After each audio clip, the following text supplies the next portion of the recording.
আমার এই টি শার্টটা হচ্ছে সানবিস থেকে নেওয়া 3,000 টাকা। আচ্ছা আর এই প্যান্টটা হচ্ছে জারা থেকে নেওয়া 2,000 টাকা। আচ্ছা আর এই পার্স হচ্ছে গুচি থেকে নেওয়া 4,000 টাকা। रुको जरा सबर करो। ভাইয়া তাহলে আপনার শার্টের প্রাইস কত? Shirt 1 minute. হ্যাঁ অঙ্কন দোস্ত, তোর থেকে যে সকালবেলা শার্টটা নিয়ে আসলাম ওটার দাম কত রে? ও আচ্ছা 400 টাকা। কই থেকে নিছিস? ও নিউ মার্কেট থেকে। আচ্ছা আচ্ছা ভাই, এটা 400 নিউ মার্কেট থেকে নেওয়া।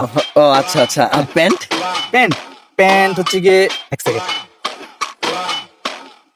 হ্যাঁ দোস্ত, আচ্ছা তোর থেকে সকালবেলা যে প্যান্টটা নিয়ে আসলাম ওই প্যান্টটার প্রাইস কত রে? ও আচ্ছা 600 টাকা। আর এই যে বেল দেখতেছেন না, এটা হচ্ছে আমার বাপের বেল, সকালবেলা পরে আইছি। ও আচ্ছা ভাইয়া জুতা? জুতা হ্যাঁ 1 মিনিট। হ্যাঁ লিমন, তোর থেকে যে সকালবেলা জুতা নিলাম, জুতাটার প্রাইস কত রে? ফ্রেন্ডে ফোন দিয়ে জিজ্ঞেস দেবো। জিগা জিগা। হ্যাঁ লিমন কি জুতা? ছেলে মানুষ আসলে এমন হয়, নিজেরটা পড়তে পারো না।